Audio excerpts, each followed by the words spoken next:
Number 3 in our countdown, the gossip column that could threaten one of the biggest news media empires ever built. First, some background. Rupert Murdoch's News Corporation controls Fox News, satellite channels, websites, and newspapers all over the world. He's made a fortune with red meat headlines, a right-wing agenda, and a good dose of naked women between the sheets of his newspapers, even though Murdoch has said that journalism carries special responsibilities. Well, isn't this special? A New York Post column last Friday confessing to a certain amount of, well, let's just call it accepting cash and goodies from people who got good coverage. Juicy details include the Post's editor partying at a strip club and a $1,000 payment from a restaurant owner. All this noted at a time when Murdoch is trying to buy Dow Jones and the Wall Street Journal for a staggering $5 billion, while promising that no sleaze would ever rub off on the traditional Bible of the business world. Filmmaker Robert Greenwald's documentary Outfoxed examined the Murdoch news empire, its power, and its fury. Thanks for joining us tonight. My pleasure.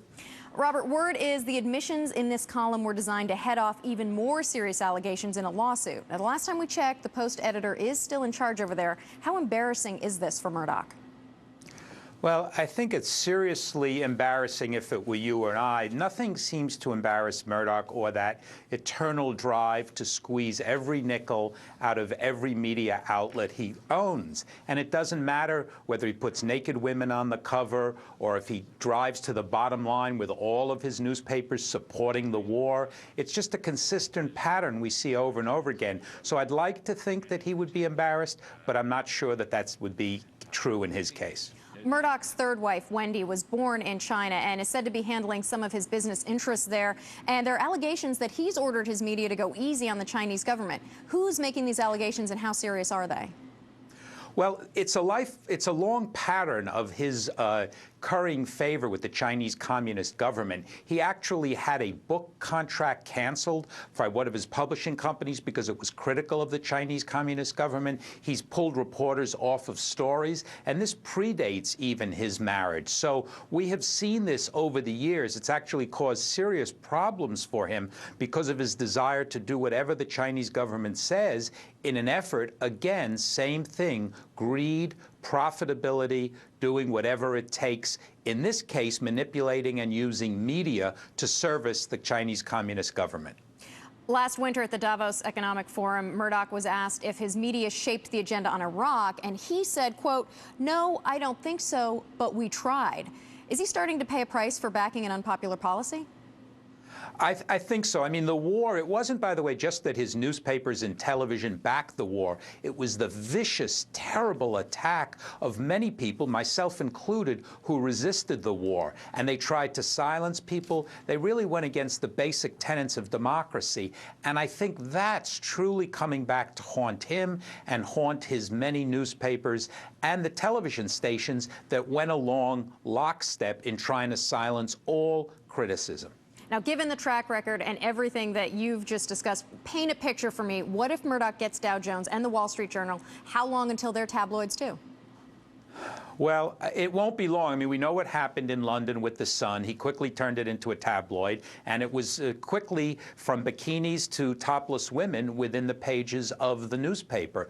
He has made promises in the past. He then takes over newspapers, television stations, and immediately turns them into this double-barreled, deathly combination. It's hard right conservative politics, and it's taking it and taking news, which all of us in a democracy should care about and respect, and driving it down to its cheapest, tawdry level possible.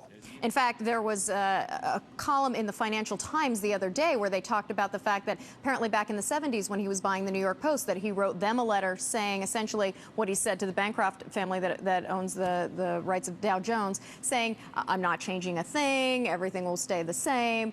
And, of course, we know what happened to the New York Post. Yes, and again, we see this pattern over and over again. So if I'm the Bancroft family, I would be running in the other direction because, again, if you look at news, if you think it's important, if you value it in terms of its role in our country and our society, this is one of the terrible prices we pay for media monopolization. And he continues to do that and drives in this one clear direction. But we know what he's going to do. The evidence is there. We should point out that as right-wing as he's been, he's also sponsored a fundraiser for Senator Hillary Clinton after building the Fox network on anti-Clinton attacks. Do you sense a turnabout here? What's that about? I don't sense a turnabout. I see that he will create allies when he needs them for the moment. Remember, he has legislative agendas. He's always looking to have the rules bent in order to favor his media empire. And sometimes you do one fundraiser and get plenty in return. But day in and day out, we're monitoring Fox now. We've done a series of short videos, Fox Attacks, showing them how ruthless they are, and their position has not changed at all. Robert Greenwald, documentary filmmaker, we appreciate your time. Thank you.